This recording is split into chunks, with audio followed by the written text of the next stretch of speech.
न्याय द्या, न्याय द्या, फाशी द्या, फाशी द्या, फाशी द्या, फाशी द्या, बंद करा, बंद करा, बंद करा, बंद करा, न्याय द्या, न्याय द्या। शीळफाटा येथील मंदिरात आश्रयासाठी गेलेल्या अक्षतावर सामूहिक अत्याचार करून तिची निर्घृण हत्या केल्याच्या घटनेचा जलद गतीने तपास करण्यात येईल। या प्रकरणातील दोषींना कठोर शिक्षा होण्याच्या दृष्टीने लवकरात लवकर आरोपपत्र दाखल करून हा खटला फास्ट ट्रॅक कोर्टात चालवण्यात यावा। तसेच या प्रकरणी विशेष सरकारी वकील म्हणून ज्येष्ठ विधिज्ञ उज्ज्वल निकम यांची नियुक्ती करण्यात यावी, अशा सूचना मुख्यमंत्री श्री एकनाथ शिंदे यांनी आज ठाणे, नवी मुंबई पोलीस आयुक्त आणि गृह विभागाचे प्रधान सचिव यांना दिल्या। ही अत्यंत गंभीर घटना असून या प्रकरणी ठाणे आणि नवी मुंबई पोलिसांकडे FIR दाखल करण्यात आला आहे। ही घटना शीळफाटा ठाणे येथे घडली असून तेथील पोलीस ठाण्यात गुन्हा दाखल करण्यात आला आहे। याबरोबरच महिलेच्या आईवडिलांच्या तक्रारीवरून नवी मुंबई पोलिसांकडे गुन्हा दाखल करण्यात आला आहे।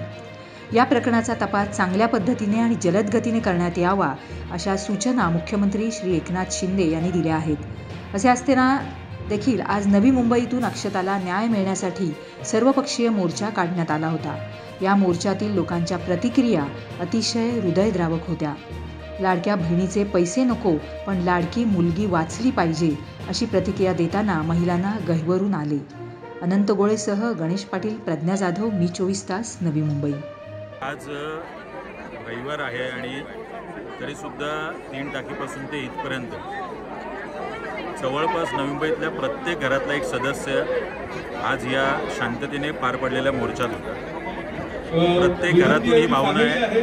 कुणाला वाटतंय माझ्या घरातली बहीण गेली, कुणाला वाटतंय माझ्या घरातला सदस्य गेला, तर मला वाटतं या भावनेतून काढलेला मोर्चा आहे। निश्चितपणे याच्या अगोदर सरकारने तत्परता दाखवलेली आहे, पण अजूनही सुरुवातीपासून आपण पाहिलं तर पोलीस प्रशासनावर प्रश्नचिन्ह निर्माण होईल अशी परिस्थिती निश्चित होती। त्या सगळ्यांची अपेक्षा हीच आहे की पुढच्या 6 महिन्यात फास्ट ट्रॅक कोर्टात चालून उज्ज्वल निकमसारखे एक प्रतिष्ठित वकील नेमून 6 महिन्याच्या आत या नराधमांना फाशी झाली पाहिजे। देशामध्ये सुद्धा महिला सुरक्षित नाही। मला एवढंच म्हणायचं आहे की तुम्ही गुन्हा घडल्यानंतर हा सगळा आक्रोश मोर्चा वगैरे करता, गुन्हा घडायच्या आधी तुम्ही का कायदे हे अंमलात आणत नाही? ज्या वेळेस पोलिसांकडे एखादी महिला जाते तक्रार करायला, कौटुंबिक मला हिंसार होतोय वगैरे, तेव्हा पोलीस का नाही ते म्हणजे सिरियसली का घेत नाही? मुख्यमंत्री साहेबांनी लाडकी बहीण योजना अंमलात आणली, परंतु लाडकी मुलगी योजना अंमलात आणायला पाहिजे, कारण आज लाडकी मुलगी ही तिला पैसे न देता तिच्यासाठी संरक्षण देणारी योजना अंमलात आणायला पाहिजे, असं मला पर्सनली वाटतं। सुरक्षेसाठी, कारण लाडकी बहीण योजनेमध्ये आम्ही पैसे घेऊ ते खाऊन संपतील, पण आमची सुरक्षा आम्ही राहू का?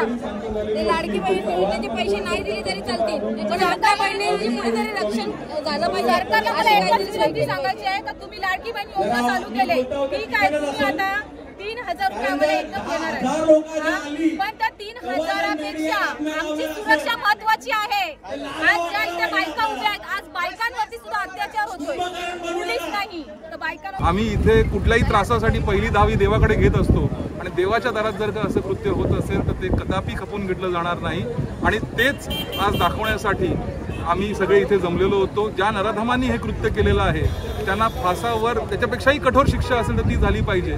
अक्षताला न्याय मिळण्यासाठी आपण जो पुढाकार घेतला तो अतिशय महत्त्वाचा होता की तुमच्या एका बाईटमुळे आज संपूर्ण समाज एकत्र झालाय। तर तुम्हाला काय वाटतं की खरोखर अक्षताला न्याय मिळेल का? आज हे सर्व पक्ष इथे जमलेत, हे अक्षताला न्याय मिळवून देतील का?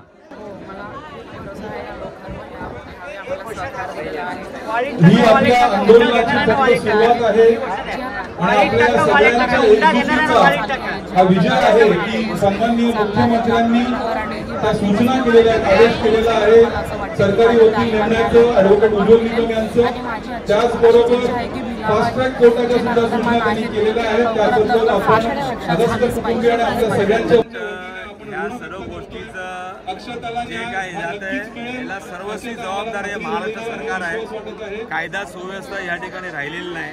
आज महिलांवरती अत्याचार होत आहेत आणि उघड्या डोळ्याने हे बघतायत। आज इथे श्रद्धांजली आपण मोकळे होतो, परंतु त्या कुटुंबाला वाऱ्यावर सोडलं जात आहे। आणि तुम्ही जर खऱ्या अर्थाने बघितलं असेल, पोलिसांनी त्या ठिकाणी काम केलेलं आहे, सर्व त्या आरोपींना पण अटक झालेली आहे। मात्र देर कशासाठी? या ठिकाणी तातडीने सर्व कामं बाजूला ठेवून हे तातडीने ही जर घटनेला खऱ्या अर्थाने जर या तुम्हाला गुन्ह्याला छेद द्यायचा असेल तर मला वाटतं त्यांनी तातडीने या 6 महिन्यामध्ये या कोर्टामध्ये निर्णय द्यावा, त्याला फाशीची शिक्षा मिळावी यासाठी मला वाटतं शासनाने सुद्धा या ठिकाणी लक्ष द्यावं। अक्षताताईवर झालेला अन्याय हा फक्त एका आगरी कोळी समाजापुरता मर्यादित नाही, हा समस्त मानव जातीवर झालेला हा अन्याय आहे। आणि त्या अन्यायाविरुद्ध लढा देण्यासाठी आम्ही समस्त नवी मुंबईकर आणि आमच्या आगरी कोळी समाजातील सर्व म्हणजे बंधू वकील भगिनी हे सर्व एकत्रितरित्या आम्ही अगस्त कुटुंबीय आणि समस्त नवी मुंबईकरांच्या सोबत आहोत।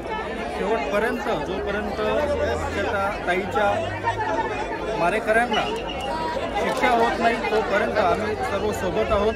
तसेच पोलीस प्रशासनाचा सुद्धा पाठपुरावा सुद्धा आम्ही तितक्याच ताकदीने घेऊ जेणेकरून आणि अशा बंधू भगिनींसाठी अशा भगिनींसाठी आम्ही आज नवी मुंबईचे समस्त वकील आगरी कोळी समाजाचे आणि इतरही समाजाचे आगरी समाज, कोळी समाज आणि सगळे समाज इथे एकत्र आलेले आहे। कोणते एका समाजावरती झालेला अन्याय नसून हा सगळ्या समाजावरती केलेला अन्याय आहे आणि त्यावेळेला त्यांना पूर्णपणे फाशीची शिक्षा होईल याचा शेवटपर्यंत आम्ही पाठपुरावा करणार आहोत। आणि वकील आहोत, वकिलांची पंगा घेऊ नका आणि कायदा हातात घ्यायला भाग पाडू नका एवढंच मी सांगेन। अक्षताला न्याय हा मिळणारच, फाशीची शिक्षा ही होणारच। आम्ही सगळे वकील बंधू भगिनी आम्ही या प्रकरणाचा पाठपुरावा शेवटपर्यंत घेत आहोत। ॲज अ इंटरव्हेनर म्हणून वकील म्हणून आम्ही याच्यामध्ये सगळी चांगल्या प्रकारची छाननी चालू आहे की नाही, पुरावे सगळे गोळा झाले आहेत की नाही याबाबत आम्ही पाठपुरावा घेत आहोत जेणेकरून इन्व्हेस्टिगेशनमध्ये कुठलीही कसूर राहू नये आणि चार्जशीट ही लवकरात लवकर तयार करून त्याचा फास्ट ट्रॅक म्हणजे जलद गतीने याचा लवकरात लवकर न्यायालयाने याला निकाल द्यावा। फाशीचा निकाल तर मिळणारच आहे परंतु त्याच्यासाठी जे इन्व्हेस्टिगेशन चालू आहे त्यामध्ये कुठल्याही प्रकारची कमतरता येऊ नये याच्यासाठी आम्ही वेळोवेळी पाठपुरावा घेत आहोत। सर्व प्रकारचे पुरावे जमा होत आहेत की नाही आणि त्याचा सबळ पाठपुरावा आम्ही करणार आहोत। तसंच माझं माननीय न्यायालय आणि सरकारला हे आव्हान आहे की हेच नाही या प्रकारचे कुठलेही प्रकरण हे फास्ट ट्रॅकवर जलद गतीनेच करण्यात यावे, यासाठी प्रोव्हिजन आणि तरतूद ही कायद्यामध्ये यावी यासाठी मी माननीय न्यायालयाला आणि सरकारला विनंती करताय। सासूवास होतोय ना त्या मेन म्हणजे सासू सासऱ्यांना पण दरबार चौकात आणलं पाहिजे कारण आमच्या आगरी कोळी समाज असं कधीच होत नाही आणि आता एकाने केले ना तर दुसरा सुद्धा करणार। आणि जर होत असेल आपण आपल्या आई वडिलांनी पण गप्प नाही बसला पाहिजे, तिथे कुठेतरी आपण पण हे केलं पाहिजे। आज जर एका आई वडील एका सासऱ्याने केलं तर सगळेच असे करतील म्हणून त्यांना वॉर्निंग आहे का कुठेतरी आता हे थांबवा नाही तर आमच्याशी पंगा आहे तुम्हाला। माझी महाराष्ट्र शासनाला तसेच केंद्र शासनाला एक आग्रहाची आणि कळीची विनंती आहे की नवी मुंबईमध्ये जो हा अक्षता मात्रेवरती जो भयानक प्रकार घडला हा प्रकार संपूर्ण महाराष्ट्रामध्ये व देशामध्ये घडत आहे आणि महाराष्ट्र शासनानेच नव्हे तर केंद्र शासनाने ही जी लाडकी बहीण योजना सुरू केलेली आहे ती लाडकी मुलगी योजना म्हणून केंद्र शासनाने जाहीर करावी अशी आमची सर्व महिला वर्गातर्फे मागणी आहे। आणि फास्ट ट्रॅकचा अर्थ सरकारने आम्हाला समजून सांगा, फक्त नेहमी फास्ट ट्रॅक बोललं जातं। फास्ट ट्रॅक 6 महिन्याच्या आतमध्ये शिक्षा दिली जाते तर ती शिक्षा फास्ट ट्रॅकची जर 6 महिन्याच्या आतमध्ये झाली नाही त्या नराधामांना तर अतिशय म्हणजे उग्र स्वरूपाचं आंदोलन पूर्ण नवी मुंबईकरांकडून घेतलं जाईल। आणि अजून एक माझा मुद्दा असा आहे की नवी मुंबईतील जे काही मंदिर आहेत त्या प्रत्येक मंदिरांचं सर्वेक्षण हे कायदेशीरत्या झालंच पाहिजे। त्या ठिकाणी अवैधरित्या जे काही लोक राहिलेले असतात त्यांचेही कागदपत्र तुमचे डॉक्युमेंट सगळे जमा केले पाहिजेत। म्हणजे प्रत्येक गोष्ट अगदी कसोशीने या सरकारने तसंच केंद्र सरकारने केली पाहिजे व महिलांसाठी काहीतरी कडक न्याय हा दिलाच पाहिजे, तो पण 6 महिन्याच्या आतमध्ये। तर मित्रांनो, जर तुम्हाला आमचा व्हिडिओ आवडला असेल तर आमचं चॅनल सबस्क्राईब करा, लाईक करा, शेअर करा आणि बाजूला असलेला बेल आयकॉनवरती प्रेस करा जेणेकरून तुम्हाला आमच्या चॅनेल्सच्या सगळ्या अपडेट्स प्राप्त होतील।